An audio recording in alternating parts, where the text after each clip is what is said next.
Welcome, everyone. We have an exciting discussion on what is SASE, how Aviatrix works with SASE, and all the cool geeky stuff that comes along with SASE. So this is going to be a real fun video for you. For those of you that don't know me, my name is Michael Gibbs. I'm the CEO of Go Cloud Careers. I'm joined by my Chief Technology Officer, Mark Milonovich.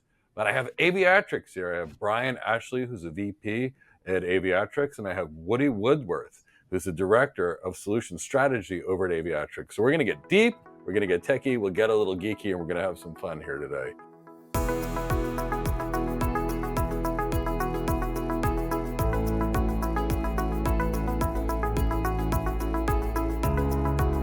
So I'll first ask the folks from Aviatrix, and I'll probably ask Mark as well, because Mark likes to get down dirty and geeky.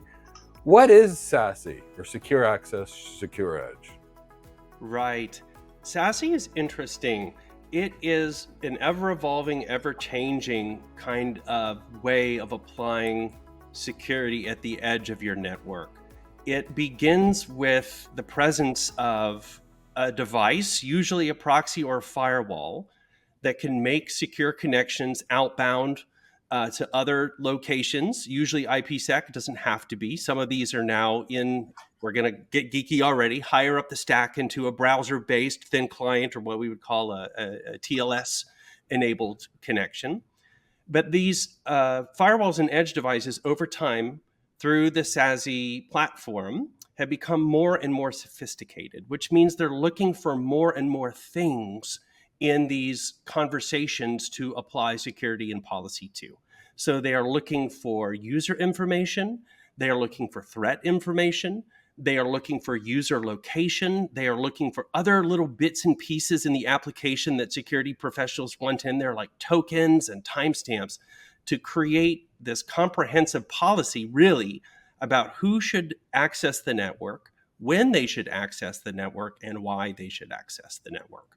And this has been a profoundly important thing for the industry, because we've come to realize in the way to secure a modern application is that you have to look at these deep contextual things to provide the right security surface area. It makes it much more difficult for hackers and dark web people to get into your crown jewel applications if you have context awareness. So yeah, from my perspective, I agree with everything that Woody laid out. I grew up as a networking guy. I'm a big routing guy from the on-prem world, dating back too many years. But I used to describe this in simple terms to networking friends as, imagine you took SD-WAN, a firewall, and an old NAC solution, merged them together, and they had a baby. Like, that's SASE. That's what SASE is meant to be. But yeah, it's this great sort of advancement or evolution, I guess, if you will, of how identity becomes more important and really what identity means, be that a user, be that a service, be that an app. The idea of identity has really, really grown. And then the outcomes you can achieve when, rather than in the traditional sense, build a list of things that said this IP can talk to this IP, but instead this identity is considered safe based on these characteristics and is allowed to talk to this other identity during this time or for this reason, and providing, sort of switching the algorithm from, okay, we're going to allow all and then build some lists to deny it, to, okay, we're going to deny everything. And you have to prove to us who you are, why you want to talk to this other piece before we're going to allow you to have access. So it's kind of changed the game potentially in providing our decision tree towards allowing or denying communication. And Mark, I'm going to ask you to deal with this. So, I love the concept of SD-WAN and security mixed together. Mark, why don't you walk us through our wide area network options? Start with, say, a private line, real quickly, and then a traditional IPsec VPN, and then an SD-WAN, and then SASE, and try to take, those two definitions, meld them together for the people that don't know all our real 4 wide area network options.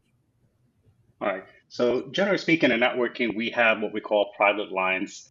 Those are leased line circuits that we can get from our internet service providers, generally speaking, the AT&Ts and the Verizons of the world, that allow us connecting our various branch and headquarters together over a private but a shared network, generally speaking. So that would be one of the wide area network solutions that we have. Alternatively, these are not necessarily what I would consider very cost effective. We know that something as important as MPLS, when it comes to its performance that it gives us, is not necessarily cheap. We could be talking a few $1,000s, maybe even more in some regions of the world. So that's where we can leverage the internet.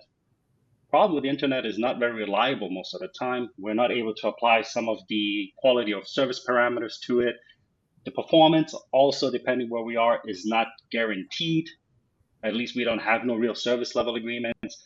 So in that sense, we can use a construct such as a VPN added with some security on top of it, IPsec, when it comes to the actual routing. Now, those are complicated to set up, to manage. Again, we're talking about different logics, different brains, right? When we're talking about a little bit more geeky, the actual control plane of things. So that's where something as software-defined WAN can come into play, where we can now take that intelligent out of the actual device and leave it up into a central, and usually it's a virtual device. So we're talking software-defined networking that can make the decisions for us and simply let the end devices at our branch, our headquarters know what decisions they have to make and how to pump out the traffic. So that's where we eventually come down to this problem though now. We're now shifting workloads, not just from east to west, but north and south, which is going to be from our data center into the cloud. So now we have mobility issues. How do we carry along our policies from our data center to our branch, from a branch to our cloud? And that's why I said SASE is probably one of the best ideas that people have had in a long time. To me, this is what SASE basically means.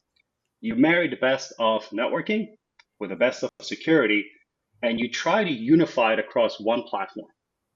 So to me, for example, what Aviatrix is doing, and I'll let Bryan and Woody also get a little bit on that action, they can experience a little bit more, is you give us a platform where I can deal from a centralized point of view down to a distributed layer, so to say, and give the ability to policies to carry across workloads. But to me, SASE does a little bit more than that too. We're marrying, besides network design and cybersecurity design, we're also marrying DevOps design into the mix of it. Because we know we used to be very hardware centric. Now with software-defined networking, we might be able to get updates what do we see on average, maybe every 2 to 6 weeks. And they have to be spot on. We can't take down any of the actual traffic in our data centers and our branch offices, or as we were going to talk about, the cloud. So that's how I see SASE, being able to be one framework, one architecture that provides us a solution to the problems of this mobility that we have now from north to south, and as well as being able to go into a hybrid multi-cloud environment, also bringing it back to our on-premise, might it be data center or branch headquarters. Yeah, that's an awesome way to frame up the conversation. So the way that Aviatrix works with SASE is to complete the full zero trust framework picture. So zero trust means you need to have it as best as possible, total awareness and control about all of the entities in your network that are speaking to each other. And then to have intelligent access policies about who can and can't speak up and down, north, south, east, west, throughout your entire network at multiple levels of the network stack. So it's like a layer cake. It is very heavily based on context and identity that SASE provides. SASE is a key component of zero trust.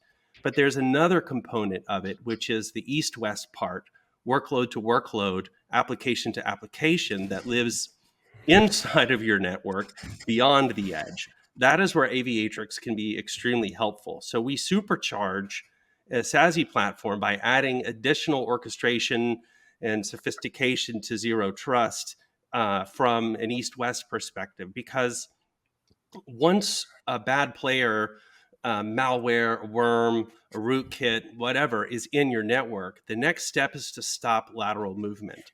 So you read in the news about some of these terrible hacks and ransomwares that are happening day in, day out. Pick your day, pick your news topic. A lot of them begin with a phished identity, a stolen token, someone who left an identity token stale that's able to penetrate the SASE framework or edge. So it's hard to get in through the SASE edge, but it certainly is possible.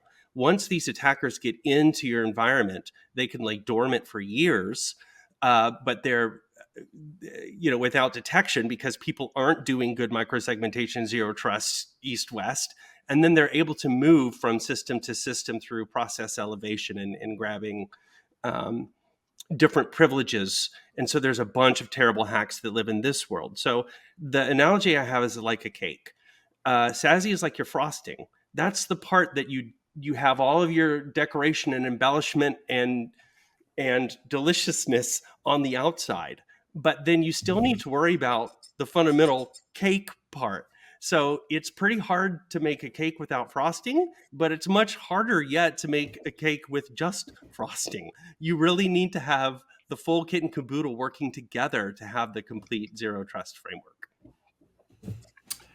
You know what's interesting to me here is because, and Woody, I believe I support what you're saying fully, right?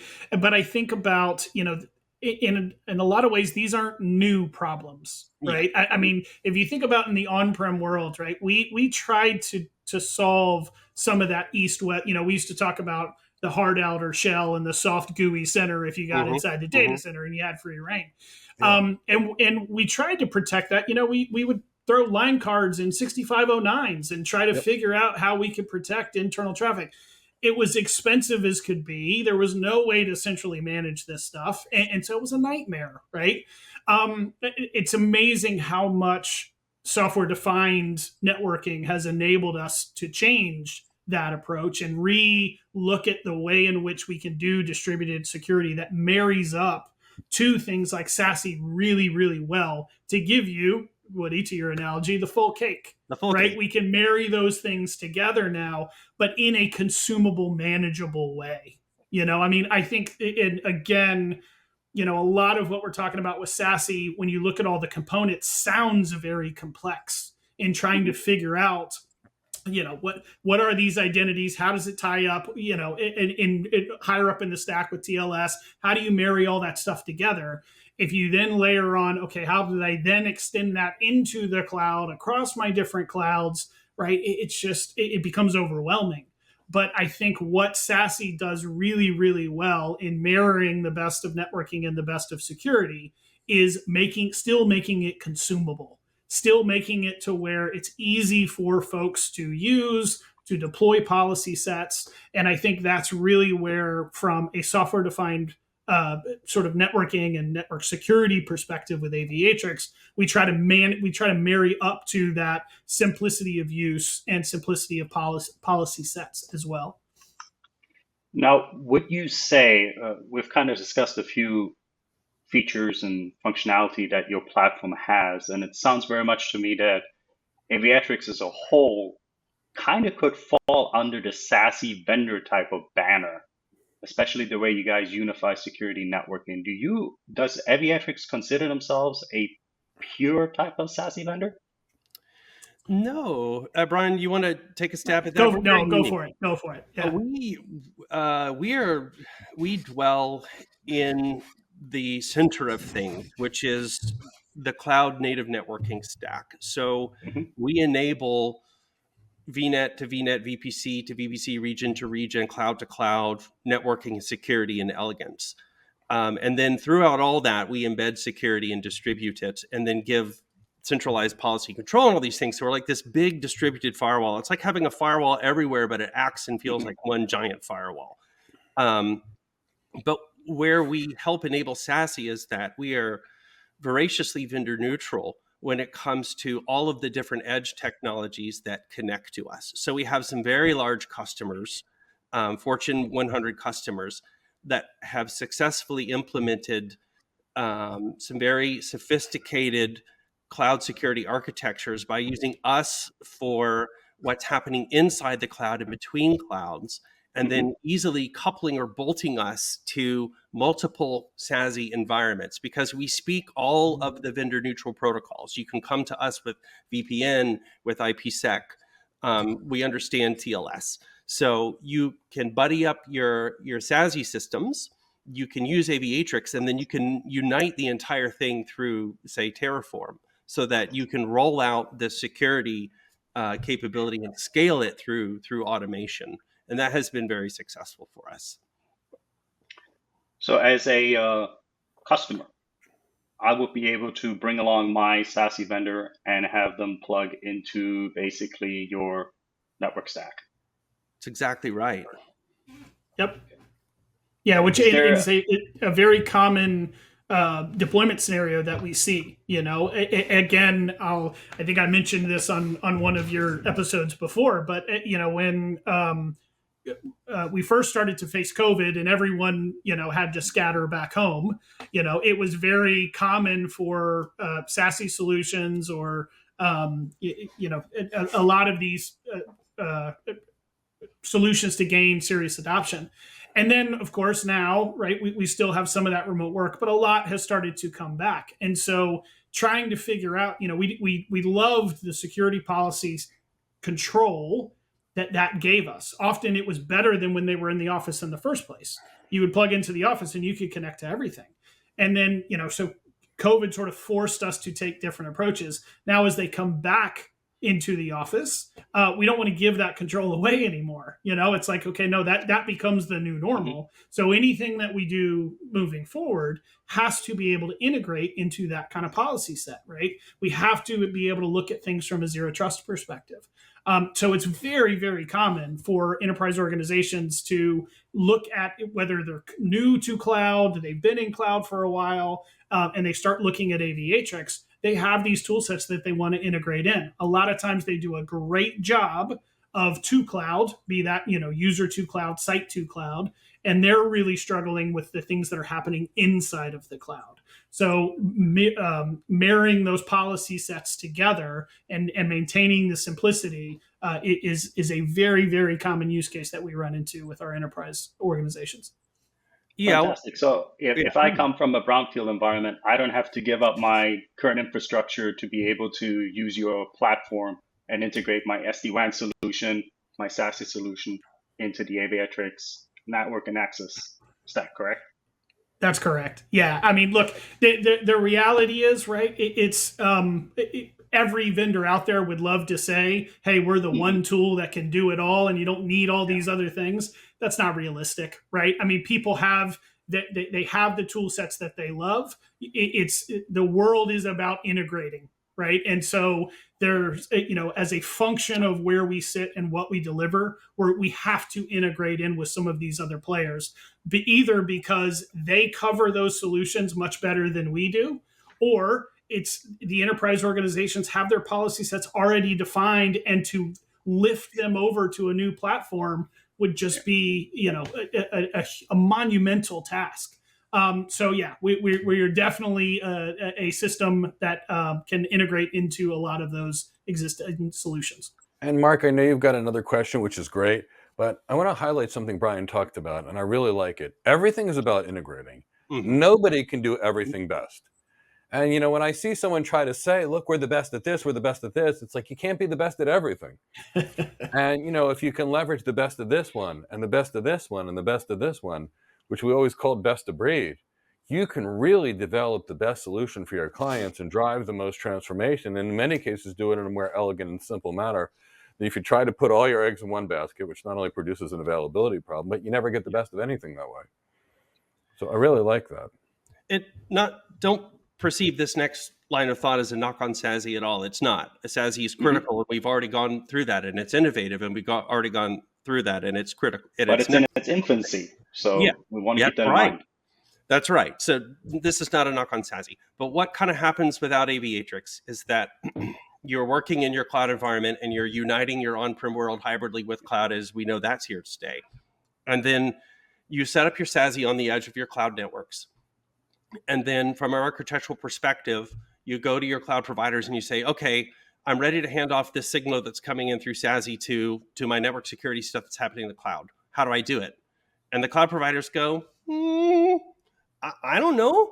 You could chain it up to a cloud native service maybe. And they go, okay, how do I do that? And they say, well, you could use maybe some static routes to try to funnel this traffic from your edge device in here, or you could try to do some service chaining and stick another network firewall in there, and maybe you could hook it to a PaaS service. But there's this massive gap of like best practice and knowledge of how you take what's happening with the SASE product of the edge and get it to work seamlessly with everything that's happening in the cloud. It's not simple.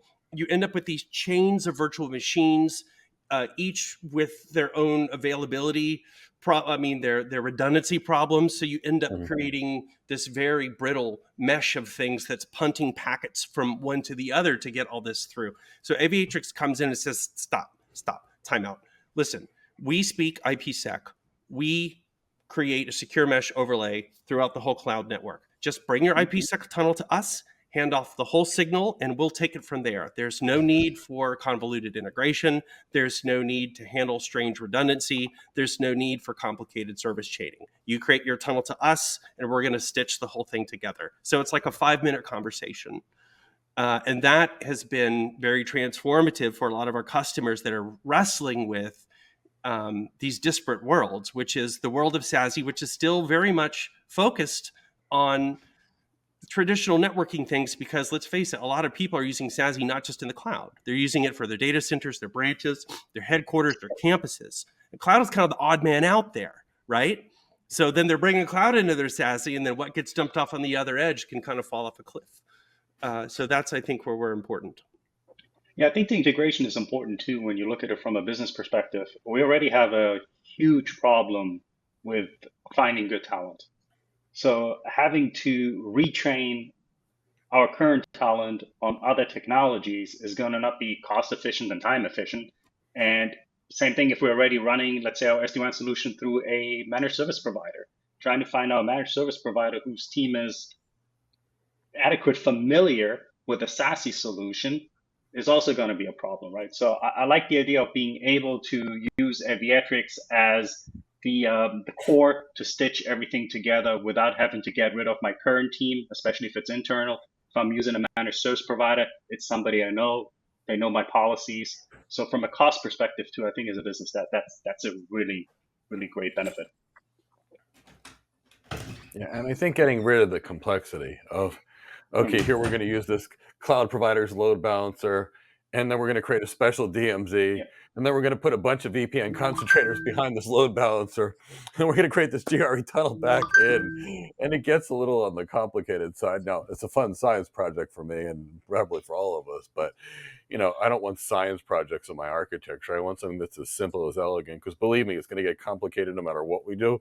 Yeah. And any times that we can simplify it, it's going to simplify the people that need to be able to build it, because we architects aren't going to build it. Then we're going to need to have, once those engineers build it, they're going to turn it over to some operations people, and they need to be able to maintain this thing. And when it breaks, somebody's going to need to be able to fix it. So, anytime we can simplify it, to me, is always a good thing. Absolutely. I think that's where software-defined networking also excels, because we can use the idea of standardizing our designs across different locations. We can templatize it as well. So that helps the way that we can actually execute it. So our actual go time is going to be a lot shorter. And I believe that your Aviatrix platform also works off a similar concept with Terraform, right? To be able to expedite the way that we deploy things. Yeah, that's absolutely correct. So we are actually a registered Terraform provider. So we do that in a multi-cloud way as well. So across all the major cloud providers, you can deploy in Terraform. But one of the things I always love to bring up in this kind of conversation, and I am at the end of the day a humble networking guy, or had humble networking beginnings. I fancied myself a pretty strong routing and switching guy, but I was by no means a programmer. And so as we talk about, sort of being able to deploy these repeatable models and use Terraform and everything else, oftentimes we're asking folks who maybe can Google a few scripts or two and scratch some stuff together, but are by no means, traditional programmers. So in addition to being able to provide a lot of the terraform endpoints. We also have modules that can easily be built via ClickOps, as an example, and exported via Terraform, or have a repository of CAN deployments that we have put together for other organizations. So it's what we're trying to be able to do, functionally, is be very cloud centric and be able to provide that repeatability and that automated sort of deployments, but also be conscious of the people who are consuming these services who may not be familiar, just like they're not familiar with the cloud environments, may also not be familiar with infrastructure as code and Terraform deployments, CI/CD pipelines, and the like. So it's like everything. It is as much technology as it is enablement in how you're using these tools effectively, and while staying sort of agile in the environment that is cloud. And before we get to the next question, you brought on something good. Most networking people know nothing of programming. They really don't. I mean, I built an entire career on IP multicast video and BGP, and literally nothing else. Mark, I know Mark is not a programmer either. And I obviously, I just won't code.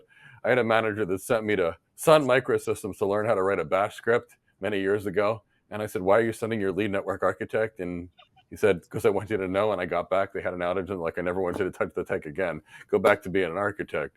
So it's that. But, if we can combine these two and make it simple, I think it's great. So where do you see the future and evolution of SASE in the cloud, and how you guys are going to work with it?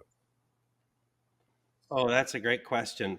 I think the cloud providers are going to begin, and in fact, I know for a fact that Azure is, and I would be stunned if AWS isn't already doing it as well, their own SASE platforms that have deeper integration with their identity structures and their native services. So basically, a giant SaaSification of the industry. So kind of like what we've seen with web application firewalls. So now we have CloudFront, Cloudflare, Azure Front Door, Akamai, these big super services that are much easier to consume and use at scale, that are deeply SaaSified. And I think that's going to happen in the next 2 or 3 years. I think the cloud providers have gotten the memo. I think they understand they own a tremendous amount of identity and a tremendous amount of service delivery. And I think they can do SASE services on top of that, in conjunction with that, and create some very powerful, rich offerings. And I think that is it's going to be interesting to see how your kind of standalone SASE companies like Zscaler and so forth kind of respond to the big muscle of the cloud providers moving in. And then AI will get involved at some point too, because these cloud providers have tons of AI chips. And that's going to be really interesting, because AI can make some really interesting, fast decisions about context, more than just a human operator can. So that's going to be wild to watch. Yeah, it's interesting to me to watch things like the shifts, right, over time. We obviously saw data centers sort of diminish a bit over time with public cloud, and now we're starting to see some of the traditional firewalls starting to diminish with zero trust and SASE and everything else. And Woody, you brought up Zscaler, who has done a tremendous job at providing a lot of these services. But it's no shock to see Azure start to come out with some of these offerings, because they are the identity provider for a lot of these things. And as identity is the cornerstone to some of these SASE solutions, right? It's a no-brainer. It will be interesting to see how some of the other service providers sort of respond to that, and what their integrations start to look like. But I think, stepping away from the technical aspect of it, the sort of philosophical approach of what SASE is meant to be and what zero trust is meant to be, just feels like that is going to be the future, in some form or fashion, some iteration, for sort of the next generation of computing. That fundamental switch between, okay, we're going to allow things and create deny lists, versus you can't connect to anything until we can prove who you are, and verify your identity, verify the identity of what you're trying to talk to, and see if you're allowed to talk to that identity, then we'll make it happen. That just seems to be a direction that we're not going to move away from a long time. Yeah, I would have to concur with both of you as well. Even though we're seeing this shift away from a pure or a more cloud dominant deployment strategy, and we're seeing that coming back now to having a multi-cloud and hybrid design and architecture, we see that the traffic flow is going to be north, south, east, west. So that's not going to go anytime away. I would also argue that the fact remote work is not going away. So we know for a fact that SASE is going to be instrumental in us keeping our organization, our data safe, and as well as the people that we employ in those organizations. And when we look at the rise of AI, even though it's been around for probably a good 30 years already, with OpenAI having blown, so to say, the roof off, and it's become mainstream. We see partnerships with Microsoft, AWS going with Anthropic's. Really, AI is a tool that's going to be necessary to drive, as Woody mentioned, the context that is needed to provide zero trust, network access. So even though it's in the infancy, I think it's gonna be a huge, huge industry boom eventually. And I think hybrid multi-cloud is going to be at the core of it. And that's not going to go away anytime soon. Yeah, and I agree with it because, mainframe spending going back up again. Because there's certain things mainframes do really well. Data spending actually is going up again. Cloud spending is still going up.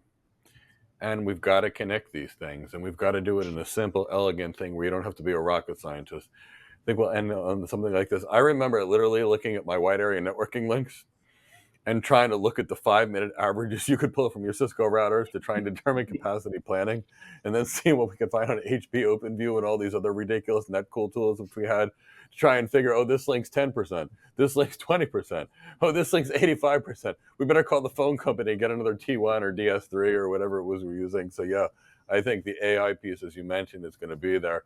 It started to get there where we started pushing MPLS tunnels on these network backbones via API calls instead of the command line. And now, it's just all becoming software and the AI to push it. So I think that's great. Bryan or Woody or Mark, would you guys like to add anything to the conversation before we finish up? I just think we picked a great topic. I think out of all the things happening in security, SASE and Zero Trust and the confluence with AI, for me, as a networking and security propeller head, is the most fascinating, fun thing to watch. So pop your popcorn. The next 3 years are going to be a wild ride. It's going to be a lot of fun. I couldn't agree more. The reality though is these are challenges that real enterprises who are trying to drive business change in cloud or have done it and are repatriating, they're struggling with today, right? And so it's great to understand what's all available out there from a technology perspective, but understanding how successful organizations are leveraging these tools, how these tools are strung together to enable good business outcomes is really what's critical. And so we, at least at Aviatrix, try to really partner with the enterprise organizations that are our customers to try to solve some of these problems. And would love to talk to you if what you or your organization are facing some of these decisions. I want to thank Bryan and Woody. It was a pleasure speaking to both of you. Sounds like you guys have a very, very solid platform. The solutions that you bring to the table sound to be top notch. I'm definitely looking forward to having further conversations with both of you and perhaps dig a little bit deeper in some of these products that you offer and how they work, and see how we as architects can take these and add them to our tool belt to be able to help our customers, and again, no pun intended, but digital transform their businesses to help them to actually keep us abreast, right, with the evolving changes. As we know, the technology can change day by day, and we need to be able to explain that to our customers to also give them the competitive advantage over others. So thank you very much again for your time today. And again, thank you both. For me, it's all how do we improve our business outcomes? It's the whole reason businesses buy tech. And the key is sometimes the tech gets so complicated that we end up losing out on the business improvement that we're looking for. And you guys have an extremely good solution to tie these pieces together, simplify it, and enable businesses to get what their real goal is: transformation, improve productivity, improve revenue, decrease operating expenses, more efficiency. So thank you so much for sharing your technology, your tools, and what you can do for businesses. Really appreciate your time, and I hope to speak to you guys again soon in the future. Thank you. Thank you.